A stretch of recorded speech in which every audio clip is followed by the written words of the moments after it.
The lore is luring, and I like it. If you play games on easy, then you're not a real gamer, blah blah blah. We don't always have 100 hours to sink into an RPG, especially when we have so much going on in real life. Life be lifing sometimes, am I right? In this new series, I will divide RPGs that you can complete in 10, 20, and 30 hours, depending on what you're looking for. And this is part 1. Hello, you guys, it's Miss Bubbles. If you love RPGs, you're in the right place. This is gonna be an ongoing series, so I highly recommend that you squish the subscribe button so you don't miss out on part 2. And let's start with the first game, which is one of my favorite RPGs of last year, and I'm talking about Atelier Mary Remake. This is such a quirky, wholesome, and cozy JRPG where you're helping Mary pass the final exam in the Magic Academy because she's been failing for a long time. If you've never played an Atelier game before, I would say this is the perfect start because it's not as complicated as, let's say, Ryza. The game's short and sweet where you can finish it in around 10 hours, and then the more you play, the more endings you can unlock. The synthesis is very simple in this one, so unlike Ryza 3, you don't have to worry about a lot. Synthesizing.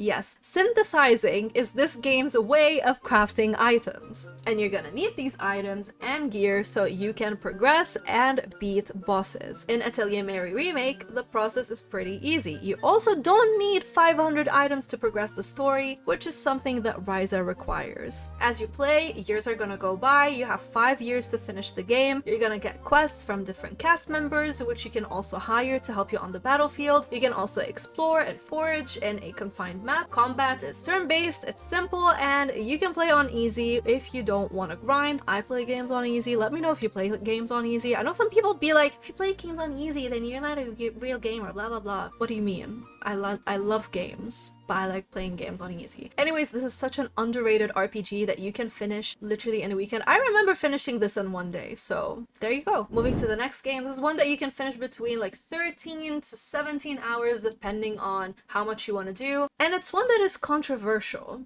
I'm talking about Dusk Diver 2. This is definitely hit or miss depending on what you're looking for. This is a hack and slash type of game where you have different characters to switch between in combats, so you can change between, let's say, melee and range attacks. This was the first JRPG that I played that is hack and slash focused, and I was like, ooh, I really like the combat here. But it was also a mixed bag for me. You can level up your characters, you can choose new skills, get better gear, you can pick up side quests as you explore a semi-open world, and I remember not liking how repetitive enemies were, and it was very grindy as well, and sometimes the bosses just felt like sponges. They just took forever to die. However, I really loved how creative the dungeons were. Unlike something that I was playing at the same time, Soul Hackers 2, that game's dungeons were so repetitive and so boring and so underwhelming. Dusk Diver 2? Much better dungeons. So if you're interested in learning a bit more about Dusk Diver 2, I do have a review where I go into the pros and cons of it. I'm gonna leave it for you in the pinned comments so you can check it out. Now the next one is something that I'm new to. I'm new to top-down action RPGs, and the first one that I played was Diablo 3. If you are only in for the campaign, you can finish it in 20 hours. And the fun part is that you can play this with friends, or it might not be a fun part. If you don't want to play with friends, you can play in solo mode. This is the perfect mindless game to kill hordes of enemies as you listen to a podcast or have a TV show in the background and just not really think about it. The story segments are not crazy either, so they're not long like other RPGs, so the cutscenes are not, again, long, they're pretty short. Despite that, the story is still very intriguing. I ended up watching some of the recaps online about the Diablo lore and the franchise, and I'm like, the lore is luring and I like it. However, when I played Diablo 3, I played it without looking much into the story, and I still got the gist of what was happening. You can choose different classes and go explore this world full of mysteries and dungeons, and as you level up, you unlock new skills, and each class has a unique set of moves that you can learn. It's also the type of game where there's just so much happening on screen, like let's say Borderlands, it's just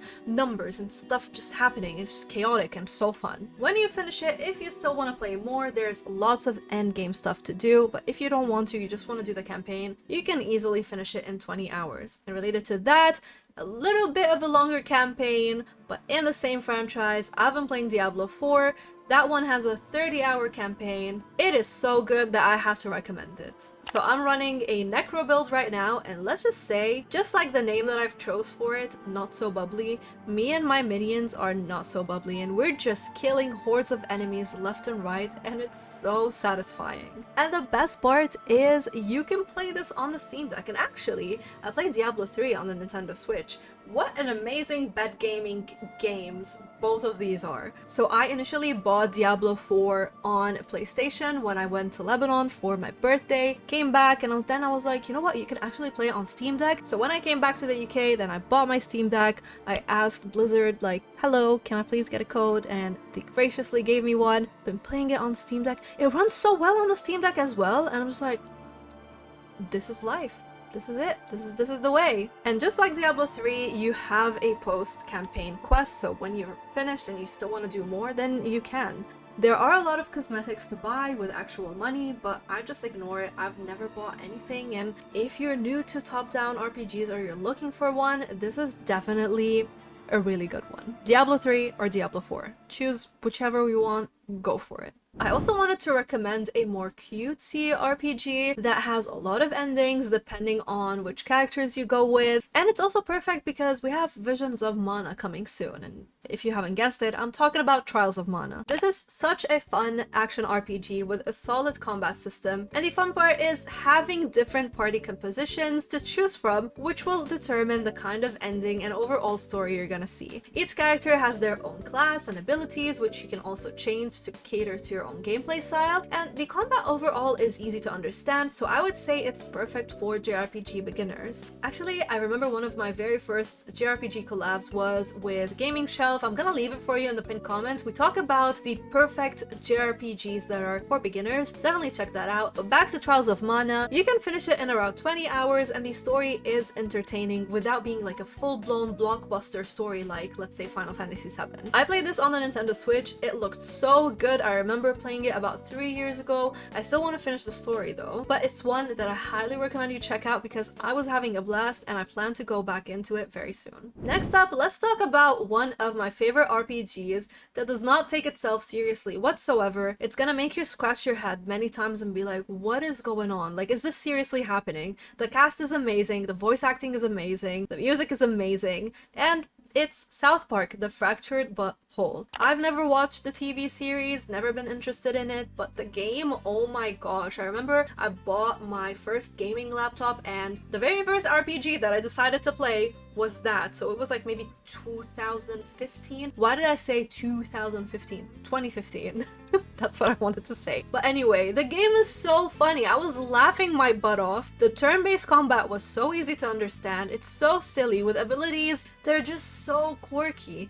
You can have bite-sized sessions with this one. Again, the voice acting is so done. I want to try Stick of Truth sometime, but I also hope that Ubisoft is planning to make a new entry in this franchise soon because what an amazing game. Like, if you haven't played it, definitely check it out. I also want to recommend one that is slept on. It's very underrated. A lot of people don't talk about it. I learned about it because of Taylor from Gaming Shelf, and it's perfect if you love a mix of mechs and then romance, visual novel, that kind of, you know, slice of life thing, and I'm talking about Sakura Wars. So you play as Kamiyama, a former captain of a ship in the Navy, and guess what? You're now leading the Flower Division. Do you know what that is? It's a cast of theater performers.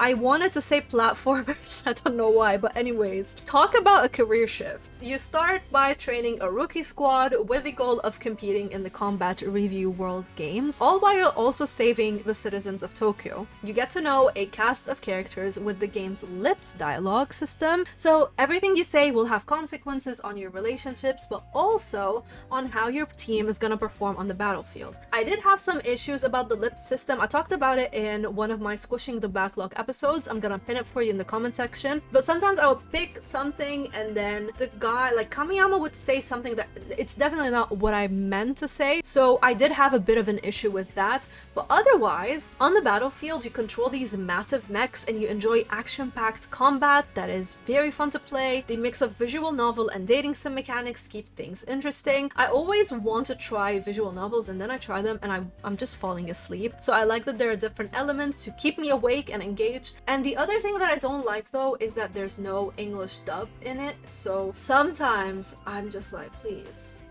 I wish there was English, but it's fine, it is what it is. And I really like that as you get the performance to do better, you're gonna see them, you know, perform better in theater, they're gonna get closer to each other, you're gonna choose who you want to romance, you're gonna get a bigger audience watching you, then you're gonna switch to combat, and it's a 20-hour storyline that will make you smile and chuckle. It's one that I really wish a lot more people talk about, and I highly recommend it. The next one is perfect for you if you love RPGs where your choices really matter, and we're talking about like you're literally changing the fate of every character, from who they marry to the kids that they have to what buffs they get because maybe you've done something and you've alternated their look or something like that. If that sounds intriguing, talking about Wildermyth. This is a procedurally generated RPG where everyone is gonna be different, unique, and it's gonna keep you on your toes. So in this game, you have some campaigns that the developers have set up themselves, but then you can also play further and start up your own campaigns. The best part is the characters. So unlike other RPGs, as I said, here your characters will experience a different story, and each time you're gonna see them grow, get married, have kids, separate, gossip about each other, and a lot more. And I really like the combat here. It is turn-based, it's very fun to play, you can gain benefits from grouping your characters together, and then you can also use the environment to your advantage, and the more, you know, gear that you get, the more challenging the bosses get, you're gonna see yourself progressing. It's overall really fun. This is such a unique RPG that I don't see mentioned enough. It's pretty short. Every campaign is about like 10 hours long, so you don't even have to finish all of them if you don't want to. And I do have a more in-depth look into it in my before you buy, which I'm gonna pin for you, or all of the stuff that I'm saying I'm gonna pin, they're probably also gonna be somewhere in the cards, so definitely check it out if it sounded like your jam. Now, I love Assassin's Creed, but when I look at the franchise, especially the new games, these games are so long, but then I was like, you know what, there must be one that I enjoy. I don't like the older Assassin's Creed games, so I only like the newer ones, which a lot of you don't like, but it is what it is. When I was looking at the newer ones, I said, there must be one that is short enough. Surely there is. Origins, Assassin's Creed Origins. If you're a sucker for a love story like I am, oh my god, Bayek and Aya, their story is beautiful. This is a game that you can finish in 30 hours, so 2 to 3 weekends, that's it, you're done. Their journey of revenge will give you goosebumps. The map, I would say, is the least bloated from Ubisoft, and you still have your sync points, but the world is amazing to explore. This is set in Egypt, you have a lot of side quests that you can pick along the way, and they're very entertaining and intriguing. The combat is also really fun. You can play stealthily, or be like me, be unbubbly, and just go in and just cause chaos and slit throats left and right, because me and stealth don't do well, if you can't tell. I'm very clumsy. I love chaos as well. But the game overall is so satisfying, and you're gonna get new skills, you're gonna progress, you're gonna get better gear, and get more powerful. It's just really exciting to see what new skills you're gonna get next. And as much as I love Valhalla, I would say Origins takes its place most times, especially if you're looking for a shorter storyline, because Valhalla, Jesus, that one it's a long game. So if you want a shorter Assassin's Creed game that is modern, Origins, play that. Now the next one that I'm gonna talk about, I just mentioned it in the video. I played it 2 years ago, and I really like that game. It's another one that's controversial. A lot of people don't like it, but I really like it. It's called Soul Hackers 2. Now, I never played the original game, but I also saw a mix of some people liking the game, the sequel, others not liking it, especially when they compare it to Persona games. To me, I've explained it a couple of times before. I played Persona 5 for 10 hours, was overwriting my saves, didn't know how to play the game, just lost 10 hours of the game because of overwriting. I don't want to talk about it, it because it was, yeah. I do have 5 Royal that I'm gonna try sometime. I have 4 Golden, I have 3 Reload. I have nothing against Persona, but when I played it, I didn't like it. But back to what I'm trying to say is that I didn't have the urge to compare Soul Hackers 2 to either Persona nor Shin Megami Tensei, which a lot of people were. So to me, this was just that. It's a Soul Hackers game, it's a new game. I was playing it and I had a great time. It's such a fun turn-based JRPG with an intriguing plotline where you play as Ringo and you gather demons, which you can summon to help you in battles. You also have a quirky and interesting cast of members to meet with a plotline that lasts for about 30 hours to complete, and you're trying to save the world because it's about to end because of an upcoming apocalypse. It's set in a cyberpunkish Japan. The world looks amazing. However, as I was talking earlier in the Dusk Diver 2 part, the dungeons are so boring. They're so just repetitive. There's nothing to them. They feel very bland. I really wish the devs gave the dungeons more fun because that's literally what you're doing. You're going to dungeons all the time. So that's the only complaint that I can remember of me having with the game. Otherwise, I really love this game. It made me feel welcomed into this style of monster collecting games, for a lack of a better term. So Persona 5, it wasn't welcoming for me at all. Soul Hackers 2, visually stunning, amazing soundtrack, really fun cast of character. What else can you ask for? Check it out. And if you're looking for RPGs that you should only play once, I have an amazing collab for you that you should check out. It's a pretty controversial topic as well. Thank you to my YouTube and Patreon bubblies for making videos like this possible. Thank you for watching. And a shout out goes to the games I mentioned, Jake Logan and Stephanie for going the extra mile. Until next time, stay bubbly.